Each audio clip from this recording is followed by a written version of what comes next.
Pelanggaran itu ada di peringkat pertama ada di Kabupaten Bandung, peringkat kedua di Kabupaten Karawang, ya, dan berikutnya di 6 kabupaten lainnya.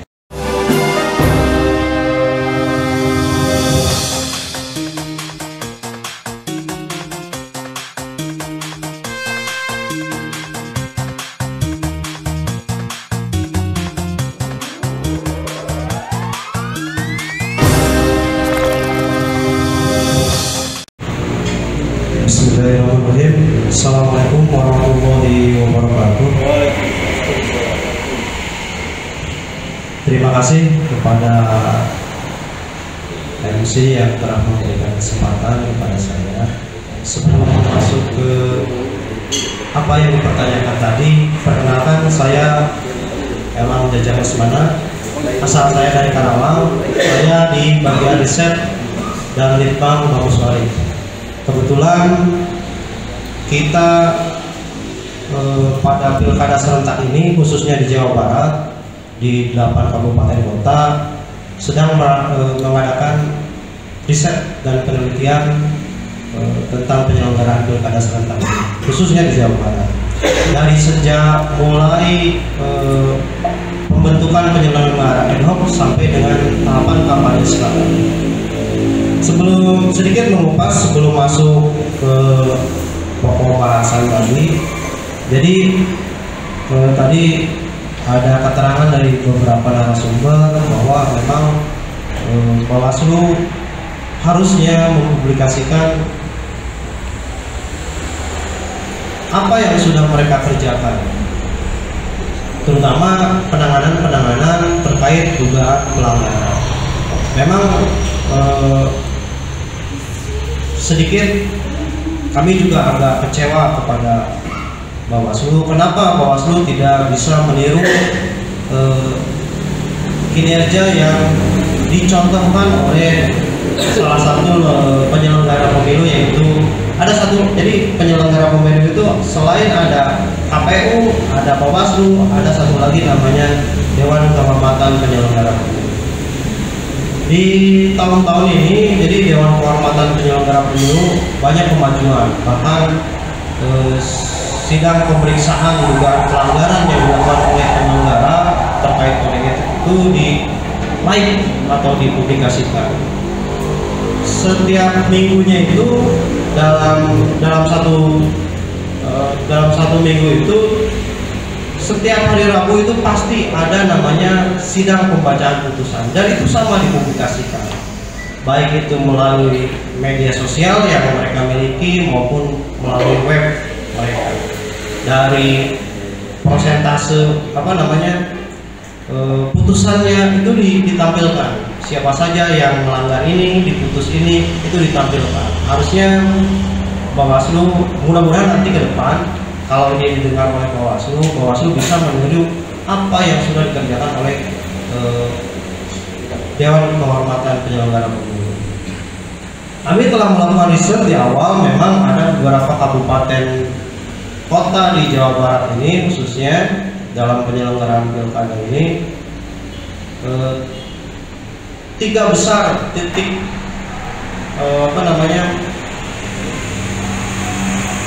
rawan kecurangan atau rawan pelanggaran.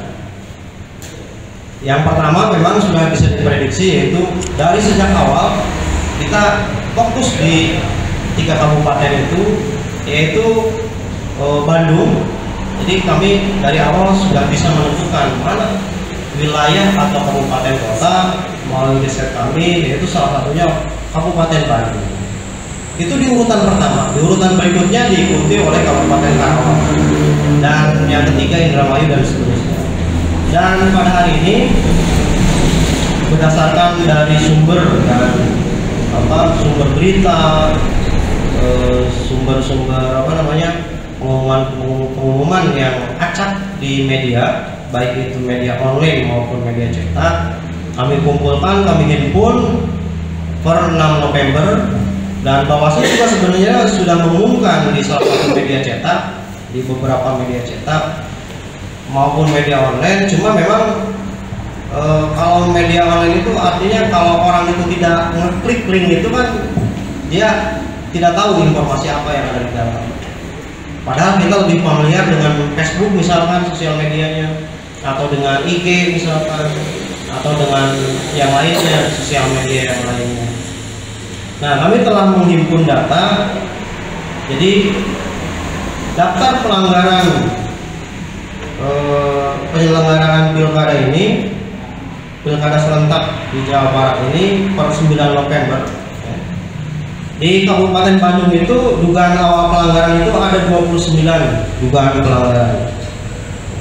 Kemudian di Kabupaten Karawang itu 29 itu dugaan itu, kemudian ditemukan bukan pelanggaran itu 2. Temuan bukan pelanggaran. Jadi temuan itu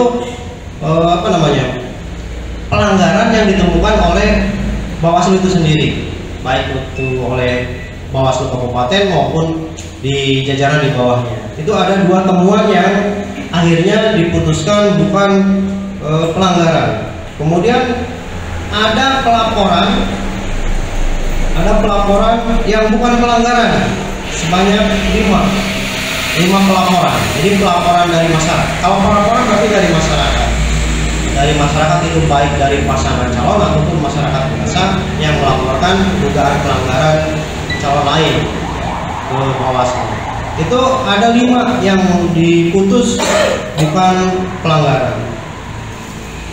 Sehingga kalau di total itu maka pelanggaran yang sudah diputus itu ada 22. Kemudian di Kabupaten Karawang itu ada 24 dugaan awal pelanggaran itu. Yang temuan bukan pelanggaran itu tidak ada. Jadi semua yang ditemukan oleh Bawaslu itu termasuk kategori pelanggaran. Kemudian ada pelaporan bukan pelanggaran, ada 1. Jadi kebetulan di Karawang itu baru hanya ada 2 pelaporan dari masyarakat yang masuk ke Bawaslu berdasarkan informasi yang kami terima dari Bawaslu.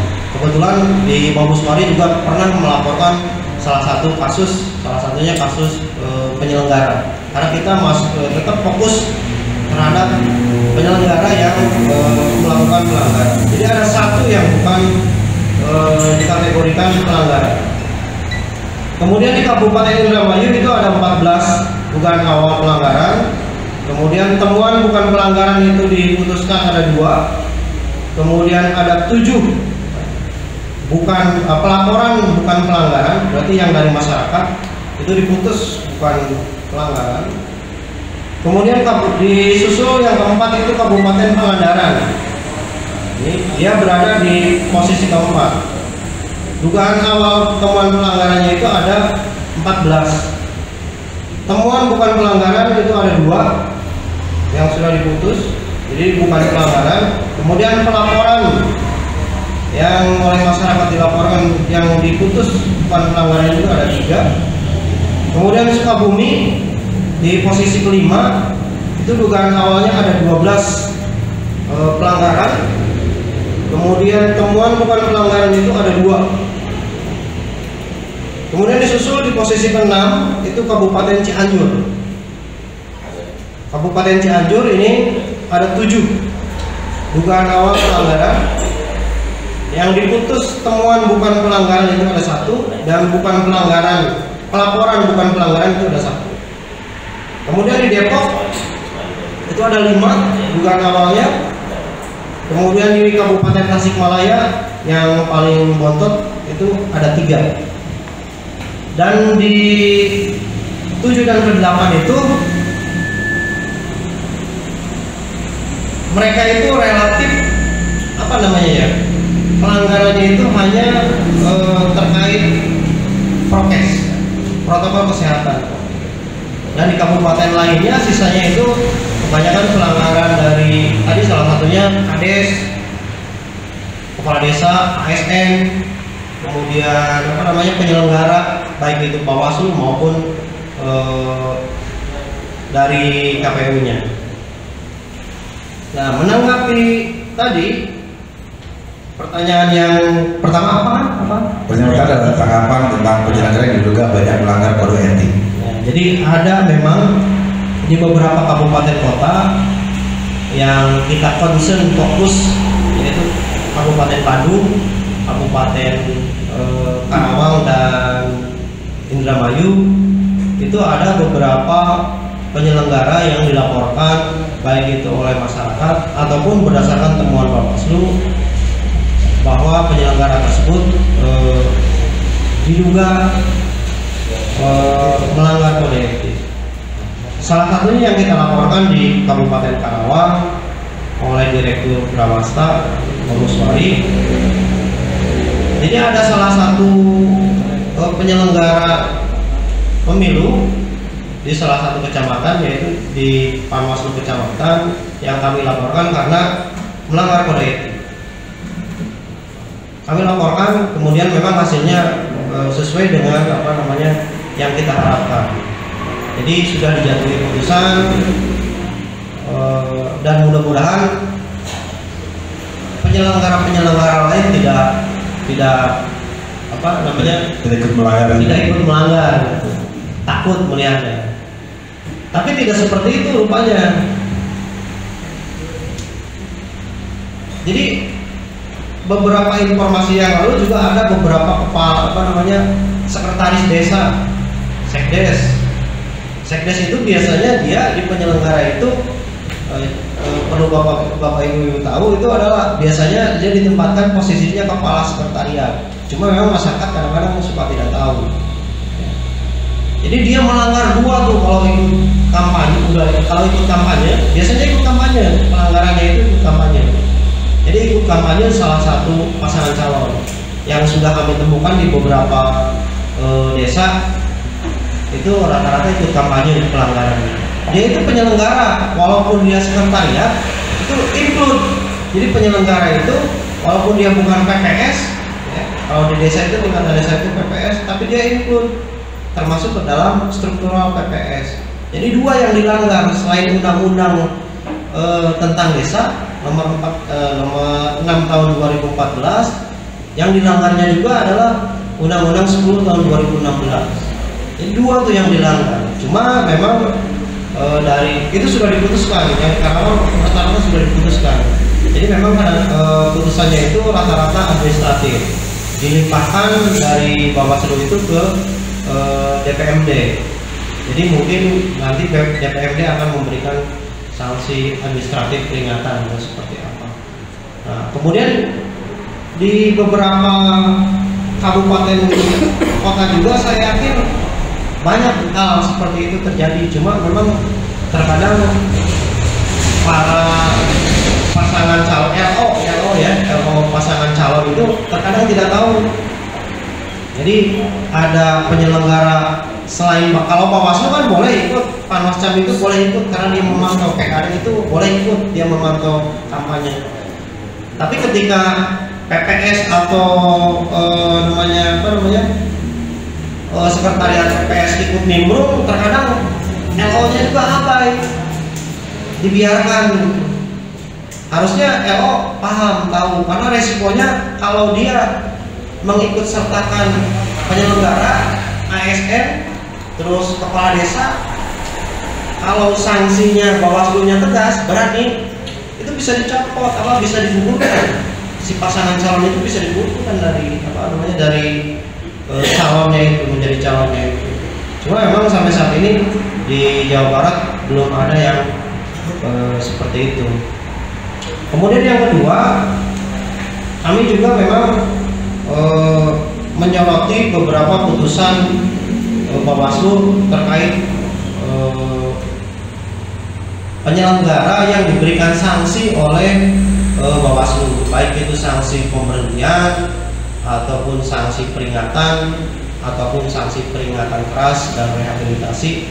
Kami menyoroti beberapa kemarin minggu kemarin menyoroti beberapa, bahkan sempat viral ada videonya. Dia namanya kalau nggak salah Puga Hilal Baihaqi. Dia membuat video meminta keadilan kepada Bawaslu RI. Dia hanya seorang PKD, pengawas di tingkat kelurahan atau desa. Jadi dia diberhentikan tetap oleh Bawaslu Kabupaten yaitu Kabupaten Karawang. Kami sedang evaluasi dan kami sedang melakukan pendampingan. Kenapa? Karena memang kalau melihat surat putusannya itu, kita evaluasi itu, pertama memang dalam putusan itu yang namanya kode etik itu pasti konsiderannya atau sandaran hukumnya itu adalah Undang-Undang Peraturan DKPP nomor 2 tahun 2017.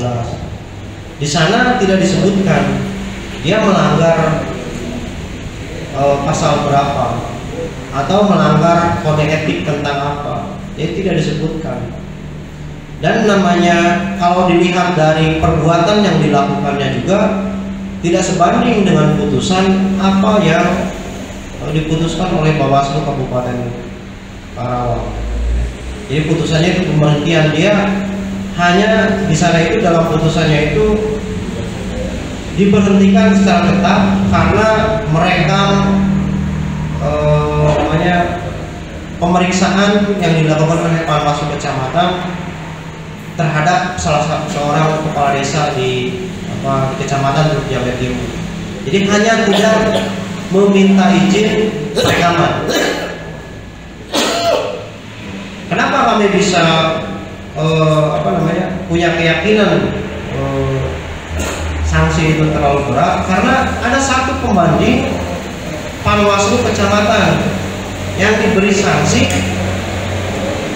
hanya peringatan keras, tidak diberhentikan. Apakah karena dia itu Panwascam, ini PKD, jadi PKD itu lebih bawah, gampang kalau diberhentikan juga tidak akan melawan. Yang ini Panwascam. Padahal dari segi perbuatan yang dilakukannya itu, kalau menurut kami itu lebih berat yang dilakukan oleh Panwaslu Kecamatan. Kami sedang mengkaji dan akan memberikan bantuan hukum melalui lembaga Bamuswari, melalui atas restu Ketua DPP Bang Saban.